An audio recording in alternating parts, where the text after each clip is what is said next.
Bienvenue dans cette nouvelle édition du Club des Jeux. Et avant de vous présenter nos invités, permettez-moi justement de vous parler des principaux titres de cette émission. Dans un premier temps, nous parlerons d'athlétisme avec les épreuves du 400 et 800 mètres. Nous reviendrons également sur quelques concours. En basket, nous parlerons du basket féminin, bien sûr, et de la lutte, qui constitueront donc le dossier de cette émission. Et puis du handball, les choses sont serrées aussi et nous verrons quelques séquences de taekwondo. Nos invités, tout d'abord, M. Adoum Darwa, qui est ministre camerounais des Sports et de l'Éducation physique. Bonsoir, M. le ministre. Bonsoir. Nous avons également avec nous Charles Kouo, qui est secrétaire général de la Fédération camerounaise d'athlétisme. Bonsoir. Bonsoir. Nous avons également M. Tiendré Boukaré, qui est coach de handball au Burkina Faso. Bonsoir. Et Monsieur le ministre, M. Léon Alfred Opemba, qui est ministre des Sports et de l'Éducation physique au Congo Brazzaville. Athlétisme pour débuter cette première partie de l'émission. Et une info pour commencer, avant d'avoir la réaction de M. Opemba, sachez bien que pour les matchs des perdants, le premier match, l'équipe du Nigeria a battu le Congo sur le score de 5-3. Monsieur le ministre, une toute première réaction après ce résultat? Réaction de désolation, bien sûr, pour notre équipe U23, mais je félicite naturellement d'abord le Burkina, le Sénégal qui sont en finale, et puis le Nigeria qui a eu raison sur nous et qui est troisième. Donc c'est la loi du sport, effectivement. Je crois que nous nous inscrivons dans le fair play. Merci, Monsieur le ministre. Premier sujet concerne l'athlétisme. Belle performance pour l'Algérie dans la finale du 400 mètres pendant ces Jeux. Voyons le résumé ou le compte-rendu d'Eladi Diaye. L'Algérien Abdelmalik Lahlou a décroché ce mercredi 16 septembre au stade olympique de Kintélé la médaille d'or des 400 mètres et des 11e Jeux africains de Brazzaville. Auteur d'un chrono de 48 secondes 69 centièmes, l'athlète de 22 ans améliore de 18 centièmes son propre record d'Algérie, 48 secondes 87 centièmes, réalisé le 23 août dernier lors des mondiaux de Pékin. Premier de sa course, Lahlou a devancé au podium son compatriote Miloud Rahmani, 49 secondes 27 centièmes, qui s'adjuge la médaille d'argent. Alors que le bronze est revenu au Tunisien Mohamed Gayer, 49 secondes 32 centièmes. Un nouveau record d'Algérie.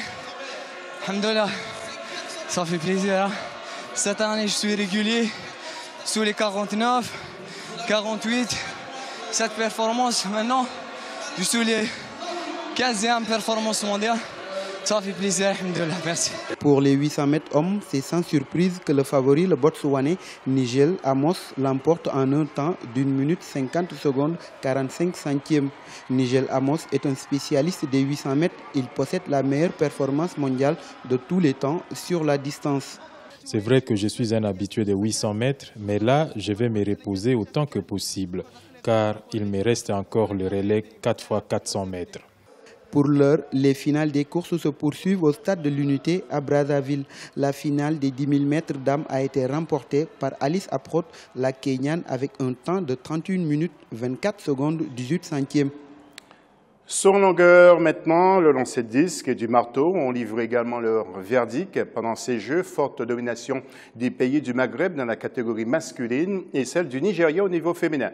Olive Adjakotan pour le résumé. Mustafa El Gamal de l'Égypte remporte la médaille d'or du lancer du marteau catégorie masculine le 16 septembre 2015 à Brazzaville. Il a réalisé une performance de 74,92 mètres. Le Sud-Africain Chris Arms décroche l'argent avec un lancer de 73,49 mètres et Nicolas Lee Nyung Fong de l'île Maurice obtient le bronze pour un lancer de 59,36 mètres. L'Algérien Chirabi s'impose de son côté dans la finale homme du saut à la perche. Il réalise un saut de 5,95 mètres. Je suis venu à ces Jeux pour défendre mon titre et j'ai réussi ces paris malgré quelques difficultés. Au niveau du saut en longueur et lancer de disque version féminine, on note la domination du Nigeria. En effet, Chinazon Amadi est médaillée d'or avec un saut de 6,31 mètres. Sa compatriote Claire Ouké remporte aussi l'or en réalisant un lancer de disque de 54,25 mètres. Cette victoire est le fruit d'une collaboration entre mon entraîneur et moi. Je savais que la compétition allait être positive car j'ai les capacités requises. Je bénis Dieu pour tout. La gloire revient à Dieu. Merci à toute ma famille pour son soutien. Je dédie cette médaille à tout le Nigeria et vive notre pays. Les compétitions d'athlétisme se sont achevées jeudi 17 septembre 2015 au stade de Kintele à Brazzaville. Charles Kouo, vous êtes secrétaire général de la Fédération d'athlétisme au Cameroun. Satisfait, vous êtes revenu, vous n'allez pas revenir bredouille au Cameroun. Vous avez de bonnes nouvelles à nous annoncer? Oui, bien sûr. C'est vrai que nous espérions remporter 4 médailles d'or. Mais vous savez, le sport a sa dure réalité. Donc nous nous contentons de 2 médailles d'or, ce qui n'est pas mauvais. 2 médailles d'or remportées, une au triple saut dames et une au lancer de poids dames. Et c'est vrai que nous aurions pu remporter une 3e médaille d'or, parce que vous avez suivi dans le reportage le saut en longueur dame qui a été remporté par la Nigériane, 6,31 m, la Camerounaise aussi, qui avait déjà remporté le titre au triple saut, a réalisé la même performance. Mais compte tenu de la 2e meilleure performance de la Nigériane, elle s'est contentée de l'argent. Mais je pense que ici, nous sommes d'autant plus satisfaits plutôt pour l'évolution de nos athlètes. C'est une équipe jeune et je profite de la présence de M. le ministre pour lui dire merci pour tout le soutien qu'il accorde, étant une oreille attentive à l'athlétisme, parce que les 2 filles qui remportent les médailles d'or sortent de Beijing au championnat du monde.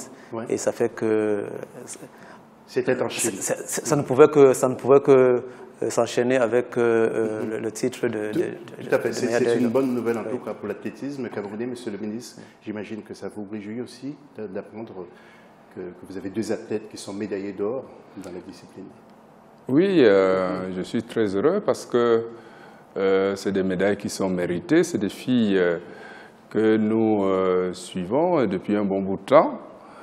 Et puis, ça, c'est dans le domaine de l'athlétisme pur. Je dis même que dans le domaine aussi paralympique, on a une médaille d'or également dans ce domaine.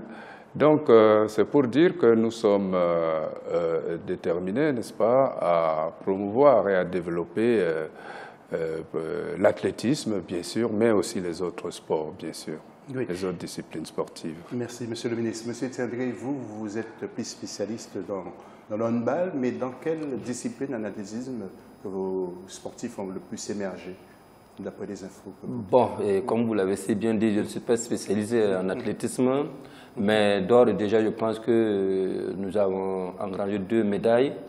Bon, je n'ai pas en tout cas l'état exhaustif de ces résultats, donc je ne peux pas me prononcer de manière précise. D'accord. Hein? Le marteau d'âme. Ok, d'accord. Merci pour l'information. Monsieur Opemba, je me tourne vers vous maintenant. Alors, quelle orientation comptez-vous donner justement à ces infrastructures après les Jeux? Ah oui, en effet, c'est un défi important. Nous avions d'abord, le premier défi, c'était celui d'organiser. Nous espérons réussir également les Jeux africains. Nous sommes aujourd'hui à 2 jours de la fin. Nous pouvons considérer que ce défi est à 98% relevé. Et il y a donc à prendre en compte que l'après-jeu, pour nous, est un réel défi à 2 niveaux. D'abord sur le plan de la gestion des infrastructures, tel que vous l'avez dit, en effet.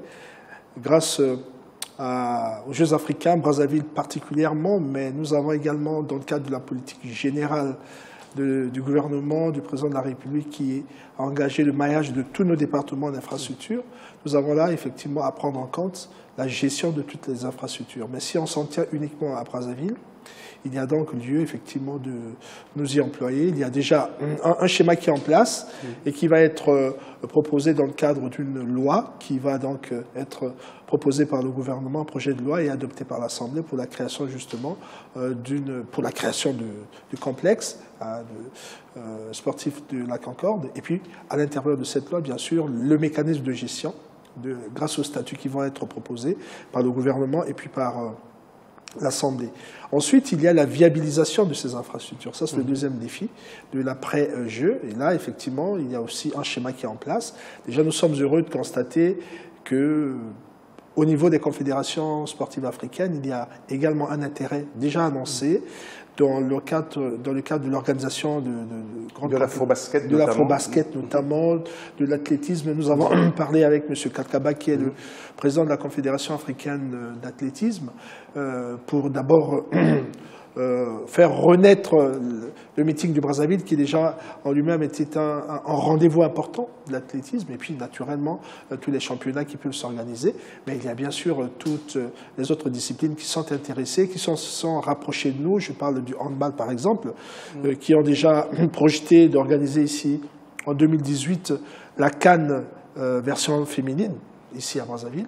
Donc il s'agit là d'un ensemble de compétitions qui sont déjà prévues, qui vont donc s'inscrire dans le cadre du projet de viabilisation et de rentabilisation de ces infrastructures. Naturellement, nous allons mettre tout ceci en forme et puis faire que, effectivement, ceci puisse s'organiser d'une manière méthodique, mais également d'une manière tout à fait efficiente. Merci, M. Opemba. Je vais me tourner vers M. Adoum Gaoua. Vous comptez doter le Cameroun aussi d'infrastructures supplémentaires par rapport à celles existantes déjà? Oui, tout à fait. Et avant d'arriver à ce chapitre, les infrastructures au Cameroun, je voudrais ici, honnêtement, n'est-ce pas, dire toute mon appréciation de ce que le gouvernement congolais a fait en matière d'infrastructures, qui sont des infrastructures de qualité. Je crois que la médaille d'or revient au Congo et à son peuple pour, n'est-ce pas, la mise à disposition de la jeunesse africaine tout entière de ces joyaux. On a vu, c'est ultra moderne et puis c'est bien fait. Et aussi, je voudrais également les féliciter pour l'organisation de ces Jeux. Tout se déroule bien et puis, n'est-ce pas, je crois que c'est une bonne chose, ce n'est pas volé. Ceci étant, le Cameroun, bien sûr, comme vous le savez, est en train de préparer l'organisation de la CAN féminine de football en 2016, c'est-à-dire dans un an, et des seniors aussi chez les messieurs en 2019. Donc, nous sommes en plein chantier de développement des infrastructures sportives. Je crois que nous avons déjà pratiquement terminé à près de 90% de stade de 20 000 places à Limbé qui va accueillir la CAN 2016 des filles et à Bafoussam à côté de 20 000 places aussi qui est déjà projeté pour 2019. Le stade de Yaoundé est en pleine rénovation en attendant et puis le processus de la construction d'un grand stade de 60 000 places à Yaoundé est prévu aussi pour 2019 et 50 000 places à Douala pour la CAN 2019 également. Le processus est déjà enclenché et nous avons un programme national de développement des infrastructures sportives, n'est-ce pas, qui va prendre en compte toutes les disciplines sportives au Cameroun. Donc, il y a des grands stades de football, d'accord, avec l'athlétisme, bien sûr, comme vous le savez, mais nous allons également construire des gymnases, notamment, il y a déjà le gymnase polyvalent de sport de Yaoundé, qui va accueillir le 24 septembre prochain l'afro-basket féminine, et qui, ces temps-ci, accueille des compétitions internationales et continentales. Donc, ces infrastructures sont mises à la disposition, seront mises à la disposition de toute la jeunesse camerounaise et africaine, disons-le, parce que nous avons comme ambition d'accueillir beaucoup de compétitions internationales et surtout continentales au Cameroun pour que le Cameroun justifie bien son titre de capitale africaine du sport, puisque le siège de l'UCSA est là-bas. Et voilà. nous sommes déterminés à mettre en place toutes les infrastructures sportives, pas seulement à Yaoundé et Douala, mais également dans les 8 autres régions, parce que le Cameroun en compte 10. D'accord. Merci, M. Adoum Garoua. On y reviendra tout à l'heure, ainsi que le ministre des Sports du Congo, avec qui nous allons nous entretenir dans les autres parties de cette émission. C'est la fin, justement, de cette première séquence. On se retrouve tout à l'heure, juste après la pause. À tout de suite.